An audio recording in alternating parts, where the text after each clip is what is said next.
میرے ماموں کا بیٹا دبئی میں رہتا تھا اور وہ بہت امیر کبیر تھا۔ دبئی میں اس کا اپنا کاروبار تھا۔ ہر سال پاکستان آتا اور 1 مہینہ چھٹیاں گزارتا تھا۔ اس نے وہیں کی عورت سے شادی بھی کی تھی اور کبھی کبھار اپنے بیوی بچوں کو بھی ساتھ لے کر آتا تھا، جبکہ ہم لوگ بہت غریب تھے، یہاں تک کہ کبھی کبھار تو ہمارے گھر میں کھانے تک کے لیے کچھ نہیں ہوتا تھا۔ میں اس غربت سے نکلنا چاہتی تھی، اس لیے یہاں بھی 2 نوکریاں کر رہی تھی اور میں چاہتی تھی کہ میں بھی دبئی جا کر بہت سارا پیسہ کما سکوں، کیونکہ مجھے لگتا تھا کہ جو بھی دبئی جاتا ہے وہ بہت پیسے کما سکتا ہے۔ میں نے اپنے کزن سے بہت دفعہ کہا کہ مجھے دبئی لے جائے، لیکن اس نے بات ٹال دی۔ مجھے لگتا تھا کہ شاید وہ میری بات اس لیے ٹال دیتا ہے کہ میں اس سے زیادہ امیر ہی نہ ہو جاؤں۔ اس دفعہ وہ چھٹیاں گزارنے آیا تو اسے ہارٹ اٹیک ہو گیا اور وہ موت کے دہانے پر پہنچ گیا۔ ہسپتال میں جب اسے ہوش آیا تو اس نے پورے خاندان میں یہ اعلان کروا دیا کہ جو بھی میرے ساتھ قبر میں 1 رات رہے گا اس کو کروڑ روپے ملیں گے۔ ایسی بات سن کر سبھی اس پر ہنستے تھے، بلکہ ساتھ ساتھ اس کی ذہنی حالت پر سب کو شک ہونے لگا تھا کہ کوئی زندہ انسان کیسے قبر میں رہ سکتا ہے، یہ ایسی بات کیوں کر رہا ہے۔ ہوتے ہوتے یہ خبر مجھ تک بھی پہنچی۔ مجھے لگا کہ یہ پیسے کمانے کا آسان طریقہ ہے، کیونکہ قبر میں رات گزارنا اتنا مشکل کام بھی نہیں ہے۔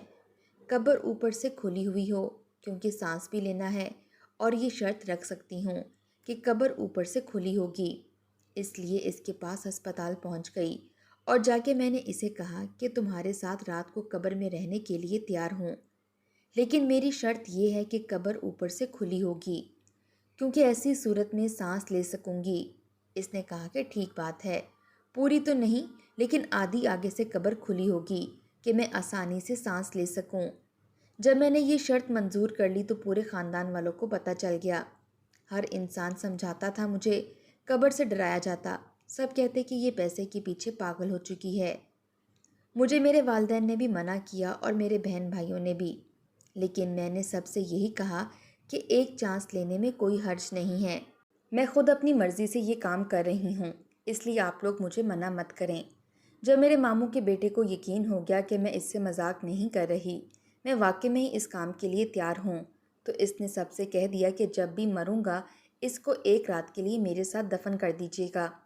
سبھی اس بات سے ڈر رہے تھے، لیکن اس نے جب یہ بات وصیت میں شامل کر دی تو پھر سب کو مجبوراً ماننا پڑا۔ جب ہر طرف سے خاندان والے مجھے برا بھلا کہہ رہے تھے تو انہی دنوں میں میرے کزن کی طبیعت زیادہ خراب ہو گئی اور وہ بالکل ہی بے ہوش ہو گیا۔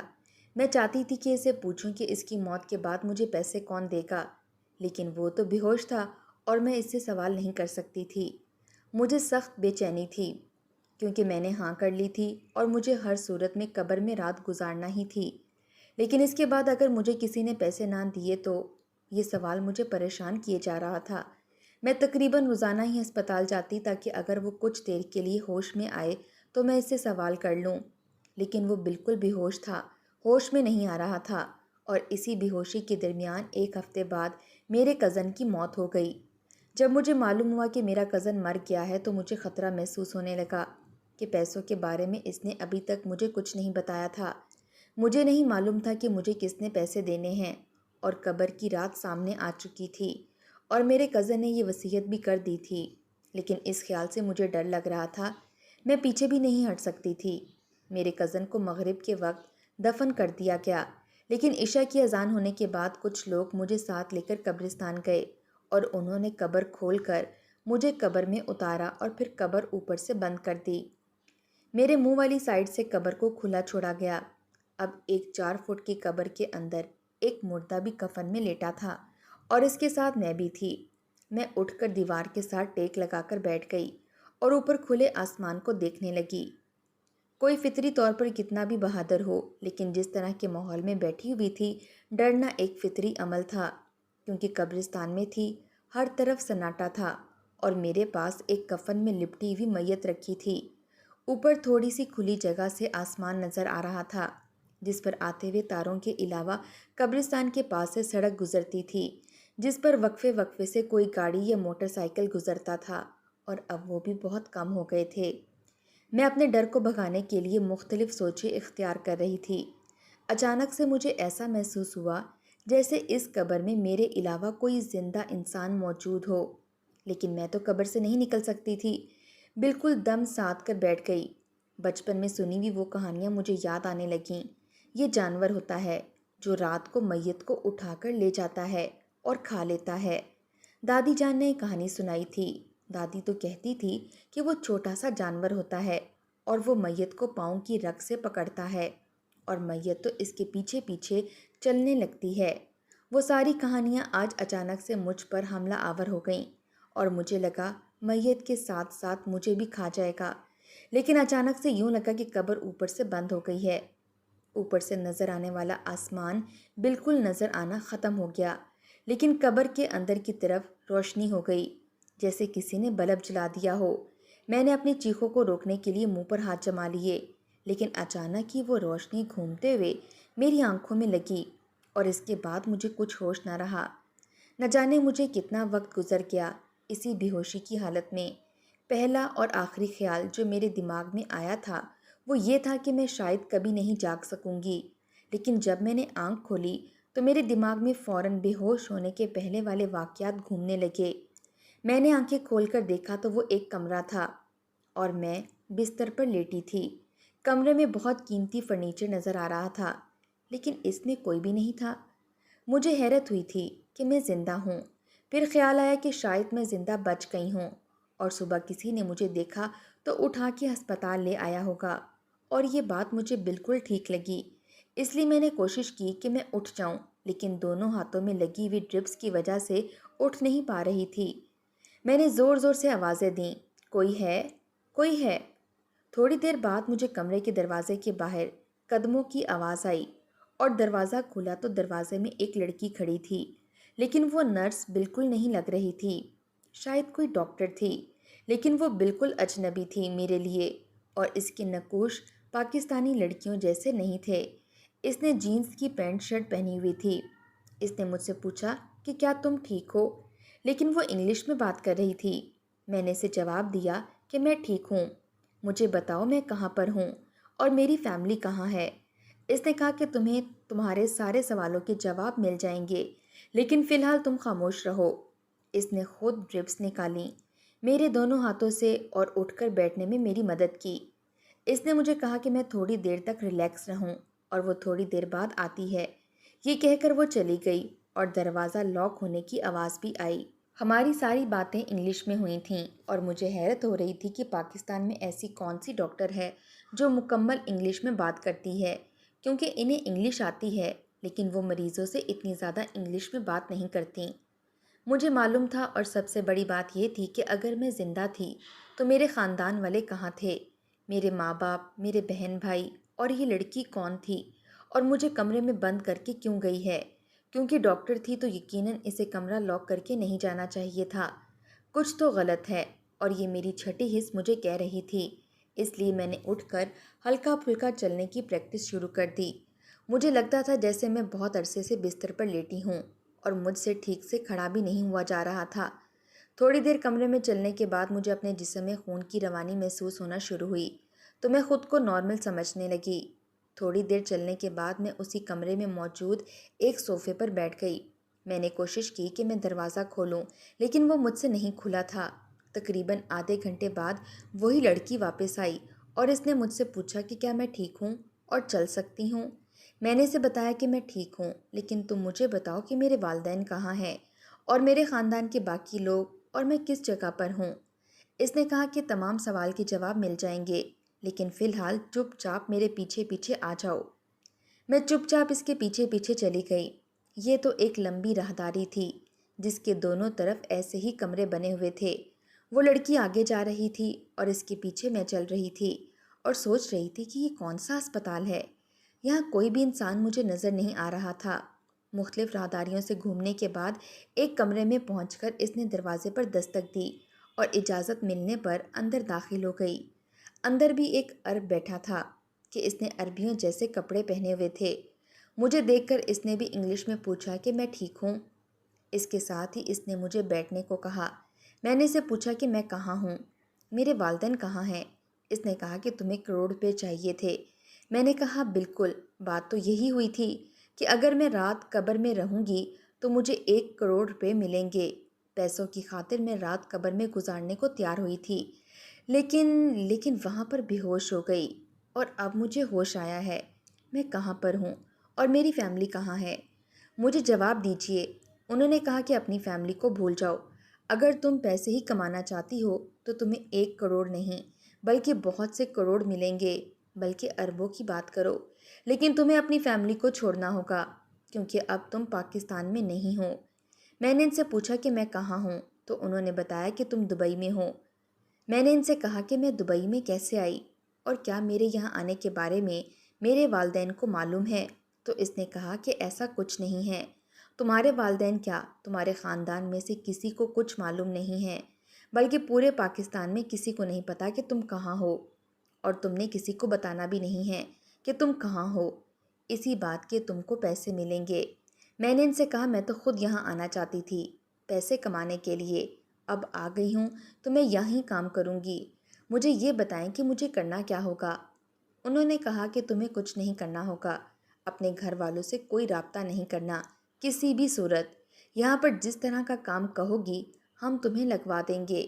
اس کے علاوہ 1 کروڑ تو تمہیں ملیں گے ہی، اس کے علاوہ بھی ہر مہینے معقول رقم مل جایا کرے گی۔ میرے لیے کام کرنا مشکل نہیں تھا، گھر والوں سے رابطہ رکھوں یا نہ رکھوں ایک برابر بات تھی، کیونکہ ان سب نے تو شاید مجھ پر فاتحہ پڑھ لی ہوگی اب تک۔ اس لیے میں نے ان کی شرط مان لی، اور ان کی شرط میں یہ بھی شامل تھا کہ میں ان کے بارے میں کوئی سوال نہیں کروں گی، اور نہ ہی ان کے بارے میں کسی بھی انسان سے کوئی بات کروں گی۔ جب میں نے ان کی ساری باتیں مان لیں تو انہوں نے مجھ سے ایک ایگریمنٹ پر سائن کرایا، اور اس کے بعد وہی لڑکی مجھے لے کر کمرے میں گئی۔ تو کمرہ بیڈ روم کی طرح سے سجایا گیا تھا۔ اس نے کہا کہ میں یہاں رہوں جب تک میرا یہاں کا ویزا نہیں بن جاتا۔ میں نے اس سے پوچھا کہ مجھے کتنا عرصہ یہاں رہنا ہوگا۔ اس نے کہا کہ زیادہ دن نہیں، اور اس نے خود ہی مجھے بتایا کہ اس کمرے کی دوسری سائڈ پر کچن ہے، وہاں ہر چیز موجود ہے، جو تم چاہے بنا لینا۔ اس کے بعد وہ وہاں سے چلی گئی، اور میں کچھ دیر تو کمرے میں بیٹھی رہی، لیکن پھر میں نے اٹھ کے کمرے کی الماری کھولی تو اس میں کپڑے رکھے ہوئے تھے۔ میں نے کپڑے بدلے اور پھر باہر نکل کر دیکھا تو کوئی بھی نظر نہیں آ رہا تھا۔ جن راہداریوں سے میں گزر کر گئی تھی وہاں بھی کوئی نہیں تھا، سارے کمرے لاک تھے۔ جس کمرے سے نکل کر آئی تھی وہ کمرہ بھی لاک تھا، اور یہاں تک کہ جہاں پر مجھے وہ آدمی ملا تھا وہ بھی بند تھا۔ میرے ساتھ والا کمرہ کھلا تھا جس میں کچن تھا۔ مجھے بھوک محسوس ہو رہی تھی۔ میں نے سینڈوچ بنا کر کھائے اور پھر اس عمارت میں گھومنے لگی۔ یہ عمارت عجیب بھول بھلیاں تھی۔ ایک راہداری سے نکلتی تو دوسری میں جانے کے بعد ایسے لگتا کہ میں ادھر ہی گھوم رہی ہوں۔ واپسی پر ایسا ہوا کہ مجھ سے میرا کمرہ بھی کھو گیا۔ مجھے معلوم ہو گیا تھا کہ یہاں کوئی بھی نہیں ہے، بس میں سارا وقت اکیلی رہتی۔ جب بھوک لگتی تو اٹھ کر کچھ بنا لیتی۔ 4 دن گزر گئے، نہ کوئی میرے پاس آیا اور نہ میں یہاں سے نکل سکتی تھی۔ میں اب واپسی پر اپنا کمرہ نہیں بھولتی تھی اور واپس کمرے تک پہنچ ہی جاتی تھی، لیکن ان 4 دنوں میں مجھے اس عمارت کا کوئی گیٹ نظر نہیں آیا۔ یہاں کوئی راستہ نہیں تھا، یوں لگتا تھا کہ یہ ڈبہ نما بند ہے جس کے اندر کمرے بنے ہوئے ہیں۔ کوئی سیڑھیاں نہیں تھیں، کوئی اور چیز نہیں تھی، اوپر چھت تو نیچے فرش۔ بس مجھے لگتا تھا جیسے قید ہو گئی ہوں۔ ان 4 دنوں میں بالکل تنگ آ گئی تھی۔ ایک دن میرے اندازے کے مطابق شام ہوئی تھی کہ وہی لڑکی آئی۔ وقت کا اس لیے پتہ نہیں چلتا تھا کہ وہاں پر ہر وقت لائٹس آن رہتی تھیں۔ اسی طرح سے کہیں سے روشنی سورج کی نہیں آتی تھی، نہ ہی رات کا اندھیرا آتا تھا۔ اس لڑکی نے مجھ سے پوچھا کہ تمہاری تعلیم کیا ہے، مجھے بتا دو تاکہ اس کے مطابق تمہارے لیے نوکری کا بندوبست کیا جائے، کیونکہ تمہارا ویزا کل مل جائے گا، تمہاری نوکری کا انتظام ہو جائے گا تو تم پرسوں سے جوائن کر سکتی ہو۔ میں نے اسے بتایا کہ میں نے کمپیوٹر پڑھا ہے۔ اس نے کہا کہ ٹھیک ہے، تمہیں ایک کمپنی میں کمپیوٹر آپریٹر لگا دیتے ہیں۔ اس نے مجھ سے پوچھا کہ کس کس کلاس میں تمہارے کتنے نمبر آئے تھے۔ میں نے اس کو نمبر بتا دیے، کیونکہ ڈگری تو میرے پاس نہیں تھی۔ وہ چلی گئی، سمجھ نہ آئی کہ وہ کہاں گئی ہے۔ وہ تو ایسے غائب ہو گئی جیسے زمین کھا گئی یا آسمان نکل گیا ہو۔ اور دوسرے دن وہ لڑکی واپس آئی تو اس کے ہاتھ میں میرے سارے ڈاکومنٹس تھے۔ نمبر میں نے بتائے تھے، اس کے مطابق ڈاکومنٹس بنے ہوئے تھے۔ میرا ویزا بن گیا تھا اور ایک کمپنی کا جوائننگ لیٹر بھی تھا۔ اس نے مجھے بتایا کہ کل اس کمپنی میں جا کر تمہیں جوائننگ دینی ہے اور یہ سارے ڈاکومنٹس تم نے کمپنی کو جمع کروانے ہیں۔ میں نے کہا وہ تو ٹھیک ہے، لیکن اس جگہ سے میں کیسے نکلوں گی کیونکہ اس کا کوئی راستہ نہیں ہے۔ اس نے کہا کہ وہ ہمارا مسئلہ ہے۔ اس نے آواز دی تو 2 لڑکے آ گئے۔ میں ابھی پوچھ ہی رہی تھی کہ لڑکے کیوں آئے ہیں کہ اچانک سے اس نے میرے بازو پر ایک پن ماری اور اس کے بعد مجھے کچھ ہوش نہ رہا۔ جب مجھے ہوش آیا تو میں کمرے میں تھی۔ باہر نکل کر دیکھا تو وہ ایک فلیٹ تھا۔ ٹیبل پر سارے ڈاکومنٹس پڑے تھے اور ان کے ساتھ ہی ایک کاغذ تھا۔ اس کاغذ میں ساری تفصیل موجود تھی کہ کس کمپنی میں جانا ہے اور کیا کہنا ہے، اور یہ فلیٹ میرا ہے۔ اس کی چابی بھی ساتھ رکھی تھی کہ تم نے یہاں رہنا ہے اور اس کمپنی میں جانا ہے، اور اس کے ساتھ 1 کروڑ کا گرنٹڈ چیک بھی تھا۔ میں نے اٹھ کر سارے فلیٹ کا جائزہ لیا۔ یہ چھوٹا سا فلیٹ تھا جس میں ایک بیڈ روم، ایک کچن، بیڈ روم کے ساتھ ایک اٹیچ باتھ اور ساتھ ایک چھوٹا سا ٹی وی لاؤنج تھا۔ باہر چھوٹا سا ٹیرس تھا اور بس ایک بندے کی ضرورت کے لیے بہت تھا، اور کچن کی فریج بھری ہوئی تھی۔ اس میں ہر قسم کی چیزیں پڑی تھیں جو 1 ماہ تک چل سکتی تھیں۔ کمرے میں الماری میں کپڑے اور تمام ضروریات کا سامان موجود تھا۔ مجھے حیرت ہوئی کہ آخر یہ لوگ مجھے اتنے پیسے بھی دے رہے ہیں، اتنی سہولیات بھی دے رہے ہیں، یہاں تک کہ نوکری بھی دے رہے ہیں، لیکن ان کی صرف ایک ڈیمانڈ ہے کہ میں اپنے گھر میں کسی کو نہ بتاؤں کہ میں کہاں ہوں۔ آخر اس کا مسئلہ کیا ہو سکتا ہے؟ اور جیسے یہ لوگ مجھے بے ہوش کر کے یہاں تک لائے تھے، یہ بھی حیرت کی بات تھی، لیکن میرے پاس کوئی نہیں تھا جس سے میں پوچھ سکتی، اور اتنا تو میں جانتی تھی کہ جس کمپنی کا میرے پاس لیٹر پڑا ہے، اس کمپنی والے بھی ان کے بارے میں کچھ نہیں جانتے ہوں گے، اور جو ایگریمنٹ سائن کیا تھا اس میں یہ لکھا ہوا تھا کہ اگر میں ان کے بارے میں کسی کو کچھ بتاؤں گی تو مجھے ساری رقم واپس کرنا ہوگی، دوسری صورت میں جان سے جاؤں گی۔ میں نے کمپنی جوائن کر لی اور وہاں کام کرنے لگی۔ مجھے یہاں کام کرتے ہوئے تقریباً 6 ماہ ہو چکے تھے۔ ہر مہینے مجھے ایک چیک مل جاتا تھا جو کہ مختلف رقم کا ہوتا، کبھی 50,000 کا، کبھی 2 لاکھ کا، اور یہ ساری رقم دبئی کی کرنسی میں ہوتی تھی۔ میرا اکاؤنٹ اوپن ہو گیا تھا، ساری رقم میں وہاں ٹرانسفر کر دیتی۔ میں نے گاڑی بھی لے لی تھی اور یہاں میری بہت جان پہچان بن گئی تھی، لیکن ان لوگوں کے بارے میں تجسس میرے دماغ سے نہیں نکلتا تھا۔ میں چاہتی تھی کہ کسی طرح بھی ان کے بارے میں مجھے معلوم ہو جائے، اور پھر میں نے سوچا کہ میرے پاس اتنی رقم جمع ہو گئی ہے جبکہ پاکستان میں میری فیملی مشکل سے گزارا کر رہی ہے۔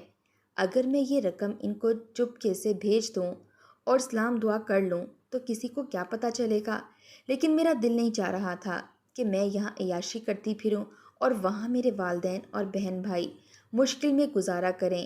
اس لیے میں نے رقم کا ڈرافٹ بنوا کر پاکستان میں اپنے پتے پر بھیج دیا، لیکن اپنا پتہ ظاہر نہ کیا اور نہ ہی اپنی شناخت۔ رقم بھیجنے کے بعد تسلی ہو گئی کہ کچھ نہ کچھ ان کے دن پھر جائیں گے، لیکن دوسرے ہی دن جب میں کام سے گھر واپس آئی تو لاؤنج میں لیٹر پڑا تھا کہ یہ تم نے پہلی غلطی کی ہے، اس لیے معاف کیا جا رہا ہے، آج کے بعد ایسی غلطی مت کرنا۔ مجھے سمجھ آ گئی کہ رقم بھیجنے والی بات ان کو معلوم ہو گئی ہے۔ اسی رات کو میں سو رہی تھی کہ اچانک میرے فلیٹ کا دروازہ بجا، اور دروازہ کھولنے پر معلوم ہوا کہ دروازے پر تو پولیس کھڑی ہے، مجھے لینے آئی ہے۔ میں نے کہا کہ میرا کیا قصور ہے، لیکن وہ زبردستی مجھے پولیس اسٹیشن لے گئی۔ وہاں پر وہ لڑکی اور مرد بھی موجود تھے اور ان کے ساتھ اور بھی بہت سے لوگ موجود تھے، اور حیرت کی بات یہ ہے کہ وہاں انٹرپول موجود تھی، صرف پولیس نہیں تھی۔ ان لوگوں نے مجھ سے پوچھا کیا تم ان کو جانتی ہو؟ میں نے صاف صاف بتا دیا کہ ان سے میرا یہ تعلق ہے۔ انہوں نے بتایا کہ اصل میں تمہارا ماموں ذات ایک گینگ ممبر تھا۔ یہ گینگ والے اپنے ہر ممبر کے اندر ایک چپ لگا دیتے ہیں جس سے یہ اس کی نقل و حرکت بھی معلوم کرتے رہتے ہیں، اور اس کے ساتھ ساتھ جب وہ بندہ مر جاتا ہے تو انہیں معلوم ہو جاتا ہے۔ اس لیے اس نے شرط رکھی تھی کہ میرے ساتھ کوئی قبر میں رہے۔ اسے معلوم تھا کہ جیسے ہی اس کی چپ بند ہوگی گینگ اسے لینے کو پہنچ جائے گی اور یہ لوگ تمہیں ساتھ لے کر آئے، لیکن تم ایک لڑکی تھی، اتنی جلدی یہ تم پر اعتبار نہیں کر سکتے تھے۔ انہوں نے تمہیں ہر طرح کی سہولت دی اور رقم دینا شروع کر دی، اور چھوٹی سی انہوں نے شرط رکھی تھی، یہ صرف تمہیں چیک کرنے کے لیے تھی۔ اگر تم وہ قدم نہیں اٹھاتی اور تم گھر میں رقم نہیں بھیجتی تو شاید یہ کچھ دنوں تک تمہیں بھی کھیل میں شامل کر لیتے، اور یہ ساری باتیں اس گینگ کے لیڈر نے مجھے بتائی ہیں، اور جہاں پر تمہیں رکھا گیا تھا وہ ان کا ہیڈ کوارٹر تھا جو کہ زیر زمین تھا، اسی لیے تو تمہیں وہاں کوئی راستہ نظر نہیں آ رہا تھا۔ پولیس نے مجھے چھوڑ دیا کیونکہ میرا کہیں پر کوئی قصور نہیں تھا، لیکن اس کے بعد میں آزاد ہو گئی۔ میں نے اپنے گھر میں رابطہ بھی کیا اور ان کو بتایا کہ ابھی میں کہاں ہوں، اور اس کے ساتھ ساتھ میں نے گھر میں بھی رقم بھیجی اور میں یہاں کام کرتی رہی کیونکہ اب خطرہ ختم ہو چکا تھا۔ پولیس نے اپنے ہی ہسپتال میں چھوٹی سی سرجری کے ذریعے میرے جسم سے وہ چپ نکلوا دی تھی۔